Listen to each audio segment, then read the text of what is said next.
Ndanane TV Ndanane information yu leer émission yu leer plateau yu naay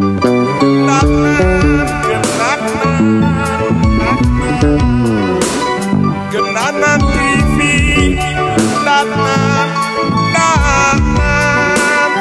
Ndanane télé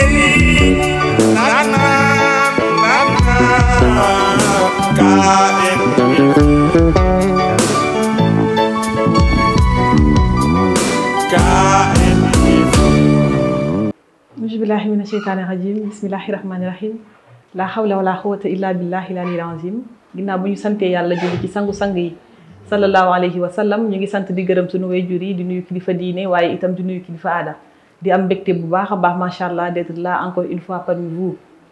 di ñaanal ñi nga xamante ne ñoo feebar tëdd ci lalu hôpitaux yi suñu borom fëgg seen bopp wéral seen ay cër ba nu mën a dellu ci seen i activité ñi nga xamante ne ñoo nekk ci néegu lëndëm yi itam ñu ngi ñaan suñu borom génn leen fa sëgëm jumte moo leen fa dugal te yàlla bu ñu fa delluwaat te bu ñu fay génnee itam yàlla nañu amal humanité tout entière li nga xamante ne moom moo di njëriñ noonu la ñuy ñaanalee si ñi nga xamante ne ñoo ngi ci biir suuf suñu borom woyofal ko ci seen kaw yégal leen ci bazaax yi gën a kawe incha allah ñu rafetal suñuy nekkin ba keroog ñu leen di fekk bi jaay seydil wujudi comme ni ngeen ko xamee nag seen émission Grand Cercle encore une fois ñëwaat na émission bi nga xamante ni contexte bi ñëpp xam nañu ko mooy dafay ñëw ci mouvance su bien faire ci mouvance bi nga xamante ni dafay contribuer ci ni société di doxee par rapport ak ay modèle par rapport ak référence yi nga xamante ni am nañu ko fi donc tey duma ci wéet ndaxte maa ngi dalal ci sama plateau monsieur Lamine Camara nga xamante ne macha allah am na parcours boo xamante ne tey dafay rafet itam en même temps jeunesse bi am benn orientation bu nga xamante ne mën nañu ko jëlee ci moom. donc bu ñu waxee monsieur Lamine Camara mu def cursus bi nga xamante ne jot na def lycée Abdoulaye Sadji def na itam après son BFM le centre culturel américain pendant 7 ans. En 1989 mu intégré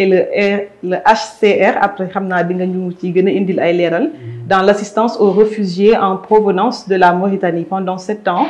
En 1996 mu liggéey fi nga xamante ne moom mooy programme de soutien à l'initiative culturelle 8e FED à Ziguinchor. En 2000 itam mu intégré International Life Insurance Company ba 2007 itam mu quitté pour intégrer l'organisation mondiale des villes voilà en mise en valeur du fleuve Sénégal mu ngi noonu l'OMVS jusqu'en 2012 mu dugg ci li nga xamante ne moom mooy politique boobu itam mu nekk lu bare bari loo xamante ne jot na ko aspiré par rapport ak situation bi nga xamante ni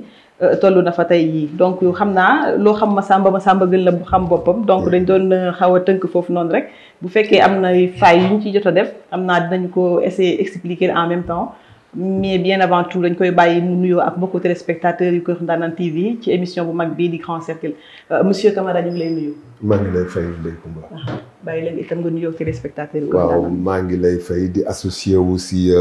introduction bi nga def léegi à l'honneur de tous les Sénégalais ñi nga ñaanal ñi yëpp ma ci associé wu aussi di leen di partager ak yow loolu mais di revenir encore di dire wax encore merci Kër Ndanane TV. Je l'ai fréquenté une fois lors d'une émission.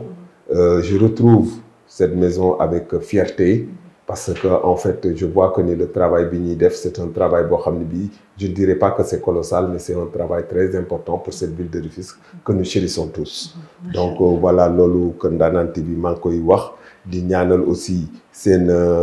comment dirais-je PDG bi ko jiite. yàlla may leen fan wu gudd ak wér les techniciens et tout le monde c'est ce qui sont derrière l'écran di leen ñaanal aussi yàlla may leen fan wu gudd ak wér voilà donc di wax ne c'est avec fierté que lay revenir encore Kër Ndanane TV. macha allah nous sommes très fiers encore de vous également di am mbégte bu baax a baax di la dalal nga accordé ñu ci 7 ans donc juste pour amaat benn intervention boo xamante ne présentement ici au Sénégal kenn ku nekk am nga. devoir laay wax sax wax ci li nga xamante ne noonu la société bi tënkoo fi ñu toll nii kenn ku ci nekk nag laa wax muy idée booy apporter muy connaissance bu nga xamante ne am nga ko muy expérience bu nga xamante ne jot nga ko dund donc kenn ku ci nekk boo ko indee dafay gën a tax société gën a am li nga xamante ne moom mooy développement te bu ñu waxee développement dañuy soxla développement bu nga xamante ne c'est un développement inclusif le développement nekkul lenn ludul li nga xamante ne moom mooy tax kenn ku de ci société boo fi nekkee nga am fi aisance nekkin bu nga xamante ne tey bu ñu waxee 3 critères je pense mooy nit bu feebar war a faju en même temps ci wàllum éducation en même temps ci li nga xamante ne moom mooy sa ressource naturelle ressource bi ngay am mooy capital nga mën ci subvenir li nga xamante ne moom mooy sa ay besoins familiales mën ci mu permettre la nga am li nga xamante ne moom mooy pouvoir d'achat bi nga xam ni kenn ku nekk war nga ci nekk à l'aise booy dund ci société tey ñu gis yi nga xamante ne yu baree jot na fi xew ci fan yi nga xamante ne génn nañ ci donc muy je sais pas benn sentiment de désespoir benn sentiment de colère comme benn vase bu nga xamante ne dafa fees ba tuuru par rapport ak jeunesse bi nga xamante ne ñoo fi nekk tey bu ñu waxee jeune mu nekk koo xamante ne moom moo war a représenter nation ëllëg ñu gis yenn comportement yi nga xamante ne dañ koy amee parfois dafay daal di rafet daal di am solo lool ñu def ci taxaw seetlu xool le pourquoi de ça c'est très important pour une société qui veut li nga xamante ne moom mooy émergence parfois bu faay amee dañuy taxaw kenn ku ci nekk def taxaw seetlu xool loolu la moo ko jur parce que bu doon histoire géographie ngay def li nga xamante ne moom mooy commentaire buñ la posé ba pare dañ la laaj contexte historique bi nga xamante ne moom mooy indi mbir mi donc tey ñu posé question bi nga xamante ne moom mooy njëkk ñu partagé ak yow mooy ban niveau de désespoir la jeune di toll ba amee yenn comportement yi ci société. Kumba niveau de désespoir tu sais man su may aborder sujet bi ngay wax ni je me dis que ni quelque part ni ñu ko waxee yàlla dafa bind yemalewul bon ñii dañu ñuul ñii xees ñii njool ñii gàtt ñii am ñii ñàkk ñii tane ñii tanentewuñu donc daf si am lenn loo xam ne nii nit ki dafay am benn foi en soi c'est-à-dire que gëm ne lu mën a ñëw yàlla la c'est Dieu qui distribue ses avantages et autres jox na la lu mu joxul sa morom te gënoo ko génne na la àddina ci anam boo xam ne bii keneen def na lu gën a garaaw te mi ngi dund donc boo ko xoolee sur ce kii rek da ngay daal di am benn sagesse boo xam ne bii da nga naan lu ñëw yàlla la mais nag nit ki aussi war na góorgóorlu war na jàmbaarlu et man je dis que la jeunesse de mon pays là je vois que ni c'est des jeunes yoo xam ni bu ma xoolee à ce qui se passe dans la ville dans les rues nga xam ni c'est une jeunesse dégourdie qui veut travailler qui veut subvenir à ses besoins koo ci waxal tey mu ne la dama bëgg jàppale sama yaay koo ci wax mu ne dama bëgg dimbali sama papa koo ci wax mu ne dama bëgg defal mais jeunesse boobu soo ko amee moi je dis que ni laaj na encadré nag laaj na jàppale nag laaj na dimbali nag te dimbali encadré ak ànd boobu yëpp mi ngi jaar ci par exemple ñi nga xamante ni dugg nañu école ñu orienté leen vers des filières yoo xam ni c'est des filières techniques bu ñu génnee du ñu mën a chômer ñu dugg dans le marché de l'emploi ñi nga xamante ni ils n'ont pas eu la chance d'aller à l'école ñu dugg dans un canevas boo xam ne bii bu ñu fa génnee ñoom tamit mën a servir à leur pays parce que le vœu le souhait de tout un jeune c'est aujourd'hui de servir son pays tey jii bu toogee ba toll si njaaxare amu ko gisu ko alors bonjour les dégâts yooyu dafay faral di am donc moi je crois que ni non seulement les jeunes war nañu mën a gëm ne lu am mbiru yàlla la mais aussi et surtout ceux qui sont là et qui sont chargés de le gérer aussi war nañu dimbali ces jeunes là pour que ñu mën a am benn émergence mën a réaliser aussi seen objectifs. Absolument donc muy nekk benn apport bu nga xamante ne vraiment jeune bu ci ko dégg bu nekk dina am lu mu la apporter ci sa cursus ci sa dundin muy la am solo lool macha allah donc tey bu ñu waxee jeune nekk ci société ñu wax dëkk bu mel ni Sénégal avec toutes les ressources naturelles yi nga xamante ne am nañu ko ñu am également li nga xamante ne moom muy ressources humaines en abondance société yu bëri yu tey jii muy Occident muy les États-Unis d'Amérique bu ñu sañoon am ressources naturelles bi nga xamante ne Afrique am na ko non seulement mais ressources humaines également ñu nekk ay ndaw nekk ay jeunes te jeunes liggéey ndaw moo koy def parce que dañuy wax ne les greniers de la vieillesse se remplissent par les forces de la jeunesse màgget li muy dundee ba muy ndaw la koy liggéey donc muy lu essentiel lu nga xamante ne tey jii bu ñu nekkee ci société ñu am ci responsabilité kenn ku nekk dañuy soxlaa accompagnement parce que boo amee jeunesse bu motivée jeunesse bu bëgg a liggéey il va falloir que li nga xamante ne moom mooy suñuy état ñuy accompagner ndaw ñi parce que man nekkul ne li fi jot a xew moo tax moo sabab tey jii mën nañu wax ni plateau bi mais am na ci ay points yu nga xamante ne obligé nañu à ce que ñu apporter li nga xamante ne moom mooy suñu point de vue par rapport ak ni société bi tënkoo présentement. Donc tey jii ñu gis ndaw ñooñu am nañu envie am nañu bëgg-bëgg am nañu li nga xamante ne moom mooy courage ak abnégation ak détermination tey nga gis yi fi jot a xew yëpp est-ce que ndaw ñi bu ñu amoon occupation ful yi ñu fi jot a gis ci fan yu mujj yi est-ce que ndaw ñooñu doon nañu génn ci mbedd mi ba am ci benn fugg mënuma xaw ma parce que dafa dem ba nekk affaire bi dafa dépasse sax fi ñu ko tànnee woon. ñuy profité ci occasion bi di jaale ñi nga xamante ne ñoo ci ñàkk seen ay njaboot parce que benn jeune bu jógee ci société rek dafay représenter lu bëree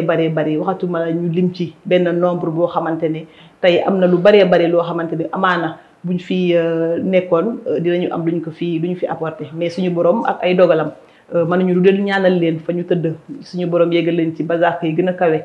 yàlla na dee di seen noflaay itam. Donc tey boo gisee ndaw ñooñu ñu génne est-ce que nekkul ne jot bu bari moo waral loolu.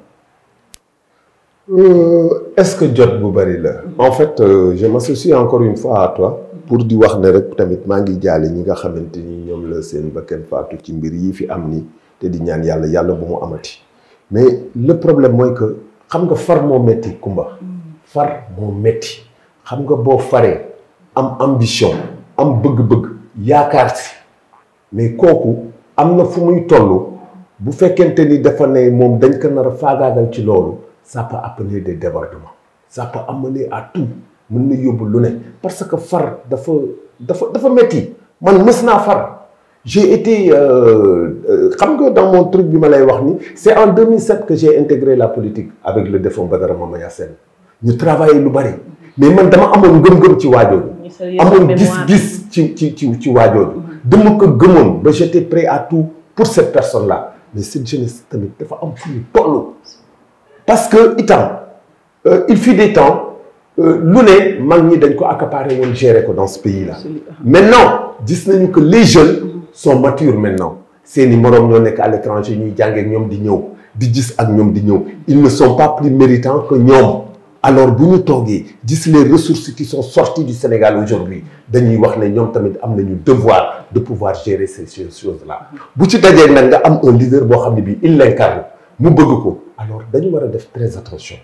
jéem a seet naka la ñuy encadrer loolu mais li may wax rek malgré que far dafa metti bëgg dafa metti man damay lancer un appel à ma jeunesse pour dire que ni tel que soit Alpha aussi bu ñu nangu di verser dans la cacophonie c'est-à-dire def n'importe quoi def loo xam ne lii kenn du leen ko woon leen koy jéppee bu ñu nangu di dugg ci yooyu xam nga y a des luttes acharnées qui ont eu lieu au Sénégal depuis les années 68 xam nga man je me rappelle en 68 ma dëkk Cité Police quand on tirait les gaz lacrymogènes may ouf sama petite sœur j'avais à peine 8 ans wala yu demee noonu 9 ans 10 ans je me rappelle encore donc yooyu yu ne am na fi mais à cette jeunesse dama koy woo vers au moins mu am malgré que li muy xeex mi ngi koy xeex mais que ñu par exemple éviter yenn yi nga xamante ni ça peut amener à ce que ñu leen di mere ñu leen di jéppi parce que quoi qu'on puisse dire lenn dafa am gis nga c'est une situation qui est là au Sénégal ku ci ne dafa am ñetti nit yuy taxaw kenn kuy far fii kenn kuy far fële ak kenn koo xam ne sa yoon newu ci da nga war a apporter une solution man dama toll foofu aw ma carte kii aw ma carte kële j'essaie d'apporter une solution et trouver cette solution c'est faire appel à ma jeunesse trouver cette solution c'est faire appel à ceux qui nous dirigent pour dire que ni ensemble war nañu mën a def loo xam ne lii ñun ñëpp war nañu trouver autour de l'essentiel pour que de pareilles choses mën a ti bañ a am moi en quelque sorte je crois que ne loolu am na si bon jeunesse su Sénégal tolluwuñu foo xam ne dañuy ñànki non ils sont braves c'est trop tôt ils sont braves moi je vois des cadres des intellectuels yoo xam ne jeunes yoo xam ni dañuy ñëw dangay ñëw nit di la raxasal oto il te dit que ni j'ai mon bac j'ai mon ceci mais kooku xeebul li muy def mais nag il faut l'encadrer quoi l'aider l'assister à ce que mu réussir sur cela moom it mu am ngëm-ngëmu ne lu ñëw rek yàlla la waaw man kii boobu wala mu am solo lool macha allah. macha allah bëgguñu sax di lay interrompre booy développer tellement que li ngay wax dafa am njëriñ. donc dañuy soxla itam genre nit yu mel nii da nga taxaw rek tey jii bu ñuy wax patriotisme lii bokk na ci point yi nga xamante ni daf koy firndeel. parce que bu ñu xoolee jeunesse bi tey ñu ci bëree bëri sànq su ma waxee ni jot bu bëri la li ma bëgg a expliquer foofu mooy est-ce que tey jii ndaw ñi bu ñu amoon occupation. bu nga xamante ne moom mooy jël seen ay temps di leen di tey jii dinañu génne nekk ci mbedd yi di kii bu ma waxee itam dafa nekk benn lu fees dafay tuuru tey sentiment de désespoir laa koy tuddee xaw ma parce que tey nga gis jeunes yu ci bari dañuy def université def seen cursus muy primaire muy secondaire def lycée dem dans les universités wala ñiy def li nga xamante ne moom mooy formation professionnelle ba pare continuer nekkaat ci biir kër yi ñi ngi toog ci fi ñuy ataaya def benn groupe jeune toog fa regroupé wu ñooñu tey bu ñu amee encadrement de l'État dañ ciy daal di génne tey boo xoolee ñi nga xamante ne ñoom ñooy les étudiants en même temps nga gis étudiants yu ci def formation ba pare ñu ci bëree bëri ñoo ngi fii Dakar ñu toog tey am na accompagnement boo xamante ne suñu état yi suñu leen si préparé woon étudiants yooyu da ngay xool am na ñoo xamante ne ñu ngi jóge ci région yi ñii Kolda ñii Matam ñii Ziguinchor fu nekk jóge nañ fa tey amuñu li nga xamante ne moom moo di liggéey mais malgré tout ñu ngi toog fii au niveau de Dakar la moo tax état mën lu recenser waat xale yooyu te koo ci gis sa wéjur bu nekkul baykat nekk na éleveur tey bu ñu jëloon li nga xamante ne moom mooy compétence yi nga xam ne jot nañu ko jàng dans les universités pourquoi pas ñu jël ko dem cumuler ko ak li nga xamante ne moom mooy xam-xam yi suñu wéyjur yi jot a am ci tool yi nga dem accompagner jàppandoo ak yow dafay dem ba créer benn entreprise familiale tey am na koo xamante ne wéyjuram peut-être mu ngi nekk di bay li nga xamante ne moom mooy ay tomates ay yu mel noonu tey bu ñu xoolee les États-Unis bu ñuy def li nga xamante ne moom mooy agro business nga cultiver sa bopp li ngay bay ba pare jël ak defar sa bopp li nga xamante ne moom mooy transformation mu nekk produit fini boo xamante ne moom ngay jëlaat après nga jaay ko donc tey jii étudiants yu bëree ak même ñoo xamante ne jotuñu def li nga xamante ne moom mooy les universités parce que xam-xam yàlla daf koy def ci ku nekk donc tey bu ñu jëlaan xale yooyu noonu recadré waat leen yóbbuwaat leen defalaat leen beneen préparation parce que nekkul ne dañoo jàng def université rek fort probablement ñun ñëpp ci ay bureau lañ nekk loolu moom mënul sax ne foog ñu am ñoo xamante dañuy décarcassé wu daal di attaqué li nga xamante ne moom mooy ay lu ci mel ni entrepreneuriat bu ko defee aisance mën a am ci société tey boo gisee monsieur Camara ndaw ñi ñu jàng ba pare def formation est-ce que war nañu toog rek di xaar. waaw c'est-à-dire gis nga foofu vous interpellez l'État gis nga l'État man je me demande est-ce que man yow Coumba on est mieux placé que l'État. C'est ce qui nous dirige pour savoir que ni lii mooy régler problème. xam-xam mooy métti. moi je sais que ni je pense que ni quelque part xam nañu. bon lan mooy le problème maintenant. parce que sur la filière estudiantine c'est-à-dire si tout le monde fait langue si tout le monde fait bureaucratie mais ñëpp mënuñu liggéey. xam nga liggéey lu koy joxe. nga am technique par rapport à une chose la formation technique. et au Sénégal je ne vois pas que ñu privilégier la formation technique. formation technique boo ko amulee boo génnee mais tu peux pas postuler à un emploi il faut que ñu faire de sorte que les jeunes de ce pays aiment la filière technique état la nañu fexe ba gars yi bëgg la filière technique dem ci l'autre aspect mooy on ne peut pas donner l'État ne peut pas donner des emplois mais mën na créer les conditions en quoi faisant créer des industries des usines mais ñooñu ñooy absorber le gosse qui sort de l'université war a am liggéey wala yu demee noonu rends-toi compte Abdoulaye Wade il avait créé le plan REVA le retour vers l'agriculture mais c'était un engouement populaire mais ñooñu boo leen jëlee yóbbu leen jox leen les moyens adéquats et appropriés def les routes de sortie par rapport ak li ñuy cultiver bu ñu paree ñu mën a acheminer génnee dem jaay mais moi je crois que les gens sont là duñu quitter le fin fond du pays pour ñëw s'engloutir à Dakar c'est-à-dire on ne cherche pas à fixer les populations te man gëm naa ne loolu war a état war na ko mën a def fixer les populations l'éleveur le pêcheur xam nga li ma la wax l'agriculteur nekk dans sa zone de prédilection mën fa def li nga xamante ni moom la xam depuis ci ay maamam mais mën ko di exploiter génn ko par des pistes de production par des chiffres foires yoo xam ni fa la ñuy denc ainsi de suite mais man est-ce que man je suis mieux placé que ces gens-là pour xam ne lii moo war. Peut-être ils ont un problème. Peut-être que les finances ne suivent pas. Peut-être que les moyens ne suivent pas. Peut-être. Mais moi, je vois que loolu peut-être bu ñu ko defoon dina kii lu bari sur cette jeunesse-là. Parce que nag xam nga dañu toll jamono boo xam ne bii gis nga man li ma gis ces années la jeunesse des années 90 xaw ma 80 et autres intelligence bi ma gis ci ñoom yàlla seede na ma ne gisuma ko si ñun ñi nga xamante ni nous sommes des années 60. Boy, c'est des gosses yoo xam ni dañuy génn fraîchement nekk des cadres mais état mënu leen absorber keneen mënu leen absorber qu'est-ce qu'ils vont devenir te ils sont des soutiens de famille papa yi wéy nañu mais dama ne loolu war nañ si jàpp loolu war nañ ci taxaw en créant la filière technique pour que boy yi bu ñu génnee mën a liggéey en créant des structures yoo xam ne boy yi bu ñu le patronat nañ ko aider le patronat mooy li ñu bëgg créer comme entreprise usine ñu favoriser leen que ñu créer que bu ñu ko créer absorber la jëlal l'état de Rufisque jëlal kii bu mu tëti la ville de Rufisque bataa fi nekkoon nekkatu fi ki lee ngi fi woon usine textile bi woon fii mi ngi fi woon nekkatu fii seetal fii usine gi gerte gi usine Gina xoolal li mu amoon ci ay usines yu nekkoon fii y avait pas de chômeurs à Rufisque mais maintenant y a que la Sococim. La Sococim ne peut pas absorber tout Rufisque. nañ waxante dëgg c'est-à-dire yooyu bu ñu ko doon def dans différentes zones moi je crois que ni loolu mooy régler le problème mais toujours mooy revenir di wax ne que cela ne doit pas pousser ma jeunesse à ce que ñuy verser dans la violence dans des choses yoo xam ni dañ leen siy jàpp ni ñu gën a taxawaat il y a des moyens de lutte il y a des moyens de réclamation mais c'est sur ça que j'invite ma jeunesse c'est sur ça que j'invite ces gens qui sont intelligents qui sont des cadres aujourd'hui ah parce que itam effectivement da ngay jikki da nga naan noonu li jaru ko sax naa reyante ñu dem ah ngay gis les Barça ça peut ne pas exister wala yu demee noonu mais nag autant état am na lu mu ci war a def autant la jeunesse de mon pays aussi war nañu mën a taxawaat nattaat seen bopp xoolaat seen bopp pour xam sur quoi se lancer. Moi je crois que c'est très important. macha allah parole très sage macha allah ah tey xam nga bu ñu waxee l'Afrique n'est plus autant des employés mais autant des employeurs. parce que tey monsieur Camara da ngay gis ay jeunes nekkul nañ ñëpp ñu am sentiment de leadership. ñëpp amuñu force boobu noonu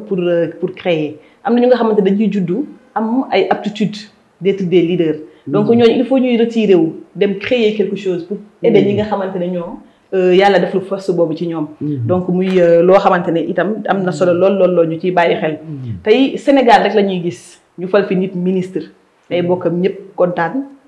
ñii di fecc ñii di sarxolle alors que liggéey bi nga xamante ne moom moo lay xaar ginnaaw loolu ndax responsabilité boobu xam nañu ko. boo defee tey dëkk bu mel ni Chine bu ñu fa falee nit lu ñu mel ni ministre. dafay nekk benn fardeau bu diis bu nga xamante ni parce que man ni parfois loolu laay wax ma ne est-ce que nekkul na ñun suñu mentalité yi moom moo xaw a des. mën naa d'accord ak yow parce que moi je crois que ni y a une mentalité bu ñu war a defar tu sais qu'en Europe tubaab bi bu demee retraite lay doog a noos tubaab bu demee retraite lay doog a noos jël xaalisam dem kii wi ainsi de découverte ainsi de suite. mais tant qu'il est dans le travail day liggéey ñun fii da ngay liggéey bëgg noos. ñun fii dañuy liggéey bëgg noos. tu as vu c'est-à-dire que xam nga y a ce problème là nga ñëw fal nit nga ni ko tu es le ministre de tel gars yi tëgg sabar kii xamuñu ne c'est un lourd fardeau. à moins que tu ne te dises que tu ne fasses pas partie de ceux qui disent que comment dire je le dis encore. nga bañ a bokk si ñi nga xamante dañ naan lu mu tuuti le pouvoir c'est un privilège qu'on te donne à partager entre yow ak say njël y a des gens qui voient comme ça alors que le pouvoir man du loolu le pouvoir c'est une charge da nga war a mesurer sa lourdeur sa dimension xam ne tu es habitué à travailler avec des gens moo tax tey sa émission bi man j'aurais préféré nga dugaloon ma si sama collectivité locale yi moom laa xam je suis maire conseiller municipal à la ville de Rufisque en charge de la communication tey jii ba ma dugaloon sur la mairie de Rufisque ce qu'il est en train de faire le maire ce qu'il est en train de faire comment il se bat li muy def ainsi de suite mais je serais mieux à l'aise que dans cette affaire bi nga xamante ni effectivement ça concerne ma jeunesse aujourd'hui mais c'est une jeunesse boo xam ne bii quand même je la trouve désœuvrée mais est-ce que désœuvrement de la jeunesse war nañu pousse à ce que ñu def yenn yi man ci loolu rek laa leen di woo encore une fois de plus may wax ne waane mënul weesu dans cette situation d'imbroglio bi ñu nekk ah nga jóge fële yow nekkoo fii nekkoo fële nga taxaw di wax ne kii am dëgg ma kii amul dëgg quand des gens se disputent ce portable là doo ñëw ne kii tooñ wala kii jëlal portable bi nga teg fële bu ñu amatul lu ñu xëccoo gars yi dinañ seet bi ñu def ñun foofu lañ war a toll appel à la jeunesse appel à la retenue appel à une meilleure considération de nos personnes que nous sommes en commençant par nous alors man jeunesse bi vraiment damay naan gàcce ngaalaama man je vois des jeunes cadres des jeunes intellectuels yu jàng mais dommage le bout du tunnel vraiment gisaguñ ko. te war nañ mën a jàppale. c'est un peu malheureux parce que aussi comme di nga ko waxee rek ñu bu ñu toogee fii di wax waxuñu parce que dañoo far fii wala parce que dañoo far fii mais li ñu intéressé ñun. c'est ça mooy avenir fi nga xamante ne moom mooy suñu nation. muy nation sénégalaise. li ñu intéressé mooy li nga xamante ne moom mooy le lendemain de l'Afrique. parce que continent yëpp am nañu seen époque. xam nga tey bu ñu déggee ku mel ni Axel Kabou mu wax ni l'Afrique a peur du développement il y a problème. Franck Fanon ñëw mu ne l'Afrique est un mendiant assis sur de l'or. Il y a toujours problème donc tey bu ñu xoolee parce que dafay am solo itam xam nga dëkk bu mel ni Chine seen développement parce que am na jamono yu nga xamante ne Sénégal dimbali woon na li nga xamante ne moom mooy Chine tey ñu wax ñu un monsieur que j'admire je peux dire au nom de docteur Abdourahmane Diouf parce que dañuy def li nga xamante ne moom mooy synthèse bi ñu defee suñu cursus ba pare def terminal là-bas au niveau des écoles privées les académiciens avec monsieur Sakho ñu koy ñuy bu baax a baax xam nga tey jii am na loo xamante ne waajur moo koy def ci doom suñu papa yi suñu yaay yi man mi nga xamante ne sama maam moo ma yar def nañ lépp luy éducation de base ci ñun mais da ngay dem ci biir école yi am ñu nga xamante ne dañ fay taxawee taxawaayu papa. am benn sentiment de responsabilité. benn sentiment d'aisance bu ñuy def ci yow. nga am li nga xamante ne moom mooy la tête sur les épaules. ku mel ni monsieur Sakho dafa contribuer ci forger ma personnalité. man dama koy jaajëfal fu ma toll. wax dëgg yàlla ndaxte nga taxaw. di jàkkaarloo monsieur Sakho de l'école privée les académiciens. voilà muy koo xamante ne tey dafa contribuer ci forger ma personnalité. koo xam ne dafay jàkkaarloo yow di la wax ay dëgg yoo xamante ne tey sa waajur bu góor noonu lay taxawee dina ko wax nga koy dégg. muy forger sa personnalité ngay grandir comme ça macha allah man du ma ko remercier jamais assez. ñu def suñu cursus ba pare war a def baccalauréat mu indi ñu docteur Abdourahmane Diouf. que vous connaissiez peut-être. donc docteur Abdourahmane ñëw mu def fa itam benn prise de conscience. bu ñu apporter xam nga boobu ak léegi yàgg na mais dafay des ay kaddu yoo xamante ne ci bopp lay des man genre exemple yooyu fu ma ko fekk dama koy jël boole ko ci li nga xamante ne moom mooy bagage intellectuel parce que bu waxee mu ne la Chine dafa soxla woon li nga xamante ne moom mooy benn train en grande vitesse qui fait 600 kilomètres de Genève amul li nga xamante ne moom mooy compétence bi amul li nga xamante ne moom mooy capital humain. parce que avant ngay wax capital humain il faut nga wax ressources humaines. ressources humaines bu ngi koy jël defar ko à travers la formation à travers l'éducation. à travers li nga xamante ne moom mooy apprentissage. moom mooy permettre nga am li nga xamante ne moom mooy capital humain. la Chine am na ressources humaines mais amul capital humain. mu soxla train boobu. bi mu soxlawee train bi. la Chine a fait appel à la France. mu ne damaa bëgg ngeen defaral ma benn train boo xamante ne 600 kilomètres buy dem dugg fi nga xamante ne moom mooy Genève. mu ne leen seen prix mooy sama bos. mais condition bi mooy boo leen di construire train bi du ngeen ko defee seen dëkk. fii ngeen koy defee sama biir dëkk. li nga xamante ne moom mooy main d'œuvre bi man maa leen koy jox. c'est comprendre. foofu transmission amu fa. transmission de compétence amu foofu. de compétence automatiquement. effectivement. au lieu muy jël ñi nga xamante ne moom mooy doomu réewam muy la France. mu defaree ko foofu pare indi leen ko ci biir Chine. mu ne ko doo leen ko defaree seen dëkk sama dëkk ngeen koy defee. te boo leen ko defaree sama doomi réew ñoom ñoo koy ànd ak yéen pour liggéey ko. pour liggéey ko. donc transmission de compétence am na foofu mu nekk loolu ñu fayee ko nag. ñu fay leen donc tey Chine am na li nga xamante ne moom mooy compétence bi. lu mu bëgg a liggéey instant bi Chine mu ngi koy liggéey. noonu la ñuy accompagner nation. nation noonu lañ koy accompagner nation noonu lañ koy préparer. nga mettre sa njaboot sa doomu réew nga mettre leen à l'aise. ba fekk na fu ñu génne bu ëllëgee dañuy am li nga xamante ne moom mooy hauteur. am paat am sañ-sañ mais ñun li ñu gis ici au niveau de l'Afrique ci yenn dëkk yi ma ko sañ a wax nous avons même des problèmes de négociation te daf ñu topp ba tey. dëgg la dëgg la tu sais xam nga dama daan am habitude di wax naan Senghor avait ses Français ak Abdou Diouf Wade avait ses Iraniens Macky a ses Turcs. Tu as vu quoi? C'est-à-dire que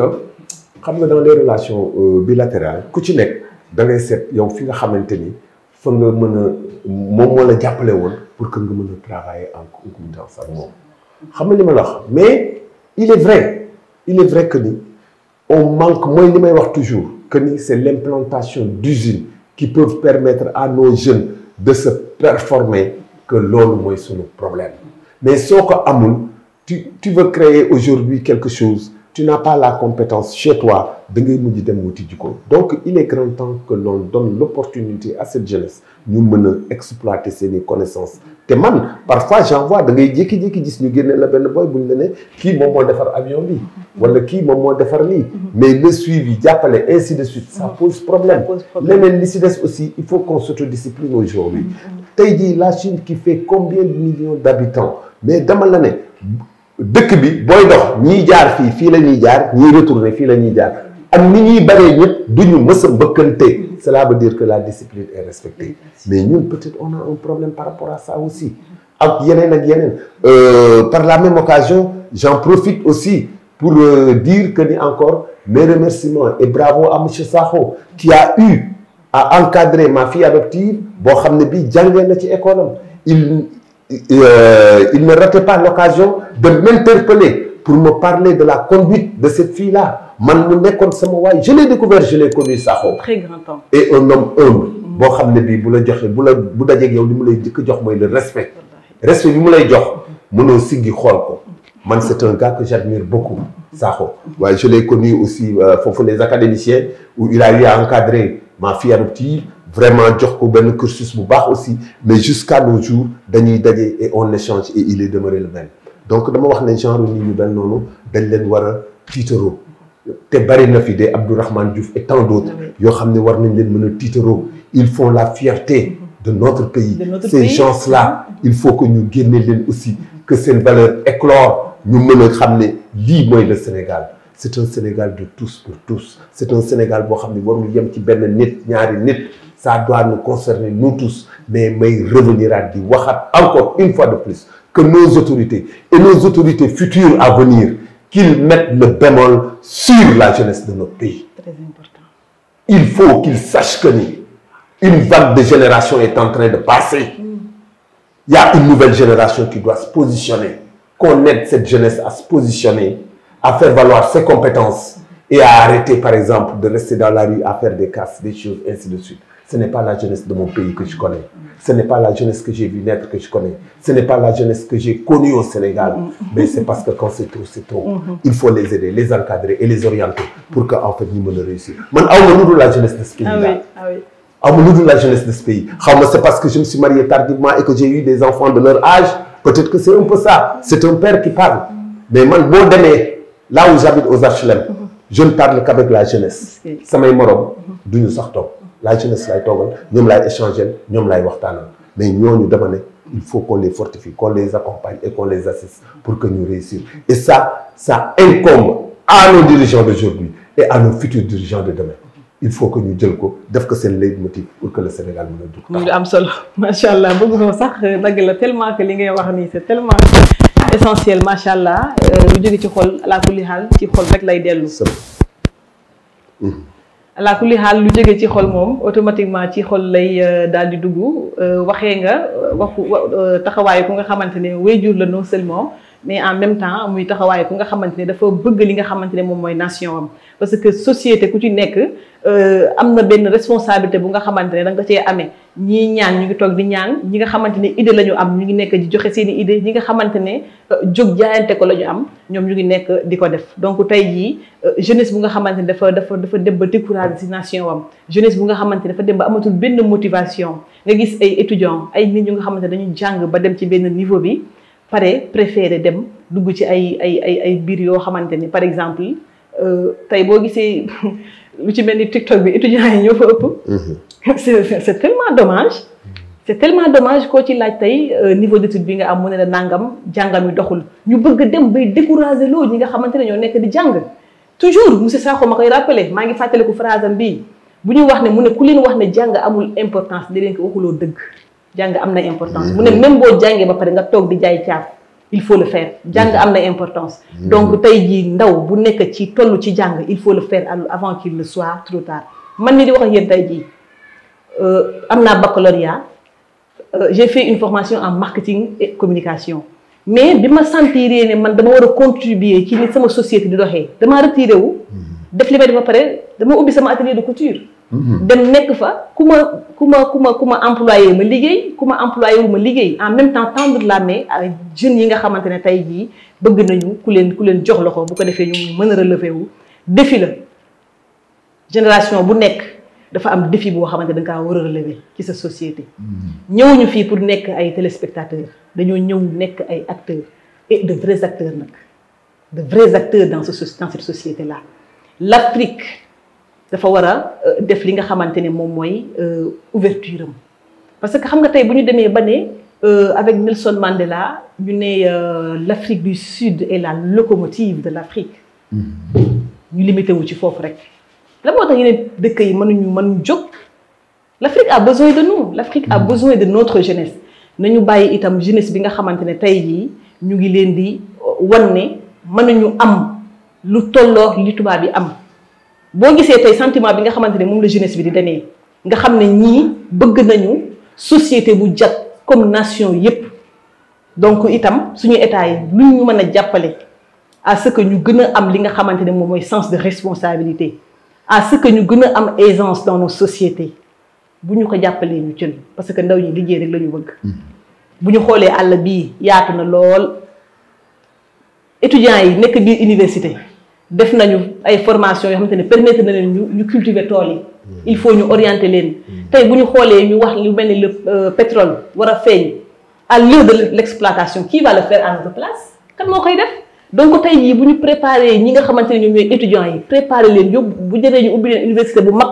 préparer leen ci nan la ñu war a exploiter pétrole bi bu ëllëgee du ñu uti feneen ñeneen ñu koy exploiter bu paree ñu ñuy jox li nga xamante ne moom mooy les miettes gis nañu fu mel ni Sabadola la fa xew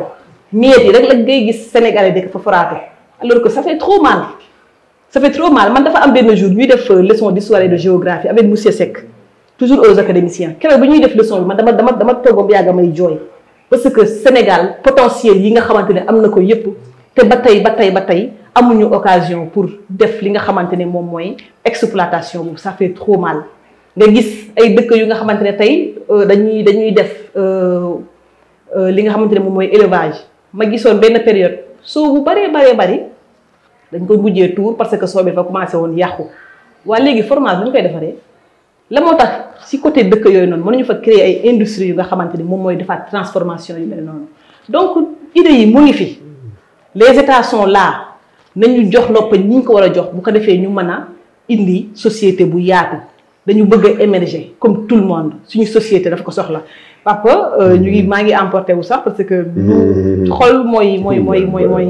génne li nga xamante ne kenn ku ci nekk amaana fa nga toog am nga benn sentiment boo xamante ne yaa ngi koy bëgg génne mais ñun la yàlla nattoo fii nag parce que li may def ni nattu la parce que mënoon naa toog di déglu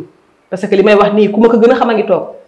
koo xamante ne tolloo naa moom xam-xam mu ngi toog koo xamante ne si li may wax si la sukkandiku pour mën a am tuuti xam-xam mu ngi toog donc tey jii papa ma bàyyi la rek nga daal di tàggatoo parce que xam naa suñu daje yàlla bu mu yem tey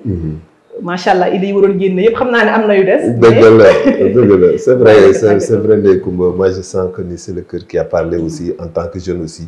et c'est tout à fait normal mais il nous faut une démultiplication des structures des sociétés et autres sur toute l'étendue du territoire pour permettre à cette jeunesse de s'épanouir. Il est vrai que le pétrole et le gaz qui pointent à l'horizon ne seront pas entre les mains de vieilles personnes. C'est cette jeunesse qui a envie de gérer ça.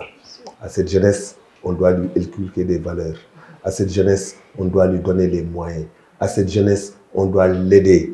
l'entretenir pour que cette jeunesse puisse demain être les préservateurs de ce que ces anciens-là ont laissé ici. Parce que forer l'or, chercher s'il y a le gaz et le pétrole, ça a relevé de la compétence de nos anciens. Ils l'ont fait. L'exploitation est entre les mains des gens comme nous, de notre âge. Mais je dis que la finalité devra rester entre les mains de la jeunesse de mon pays. Absolument. Il faut qu'on les aide à ce que demain, ils puissent, comme tout le monde, défendre les couleurs et les prérogatives de notre cher Sénégal pour faire émerger ce pays-là. Parce qu'il y va de notre intérêt, il y va de notre lendemain, il y va aussi de l'intérêt de tout un Sénégalais. Et à cette jeunesse-là, je dis encore une fois de plus, xolumuñ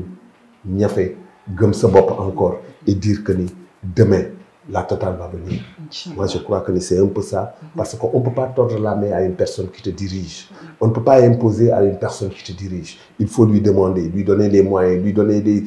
idéaux pour que nous mën ci jaar xam ne lii buñ fa jaaree war nañu mën a réussir quelque chose. Ñun foofu la ñu toll.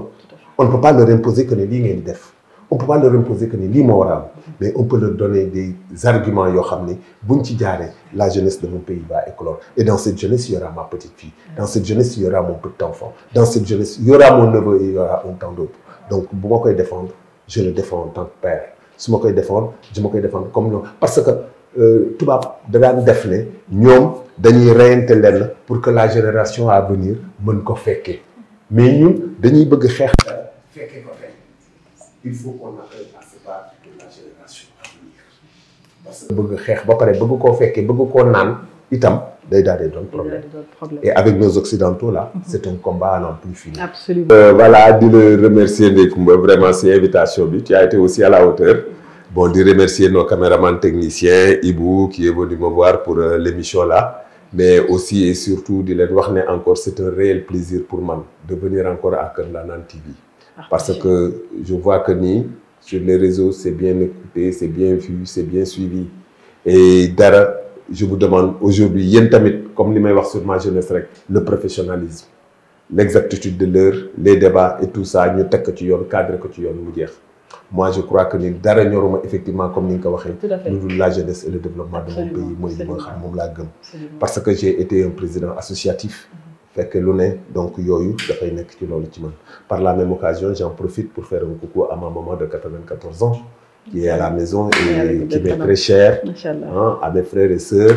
à toute ma famille, mais un gros bisou à ma femme qui est loin de moi parce que je suis un marié géographique.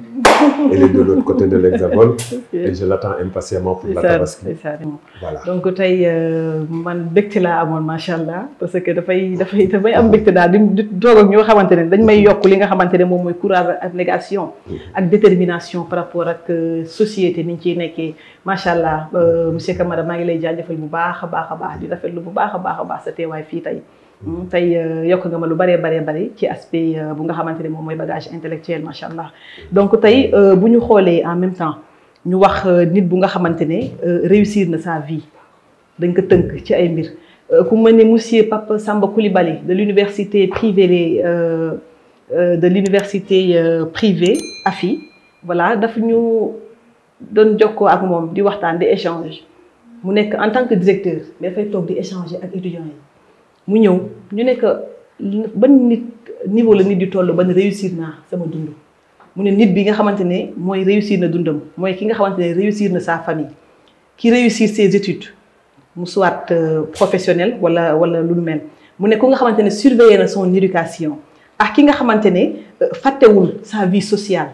muy du am solo nit koo mënti doon bul fàtte fi nga xamante ne fa nga sosoo fa nga xamante ne fan lañ la meññee fa nga xamante ne fan lañ la waajalee ak grade lu mu rëy grade lu mu fort bul mat a fàtte fa nga xamante ne moom mooy sa askan. C'est très essentiel. Parce que ku fàttali la fal rek la lay folli dafay daal di yomb. mu ne itam bul fàtte li nga xamante ne mooy sa vie spirituelle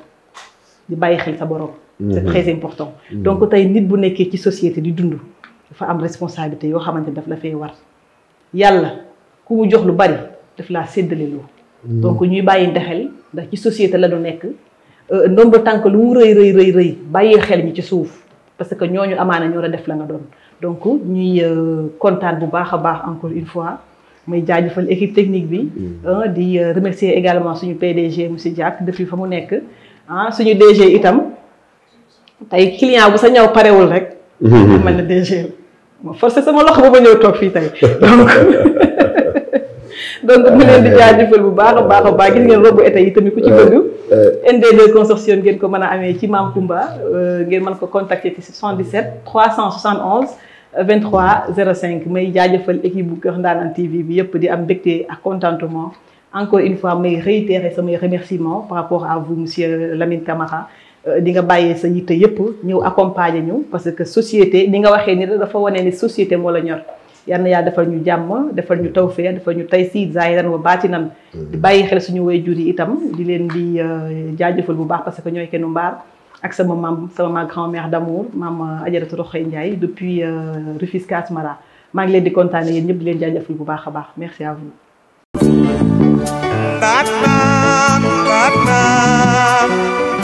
Kër Ndanane TV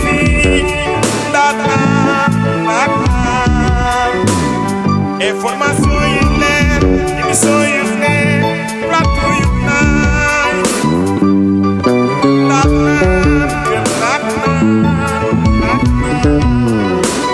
Kër Ndanane TV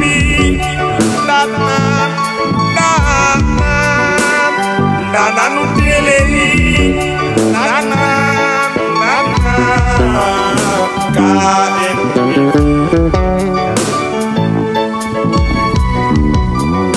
KN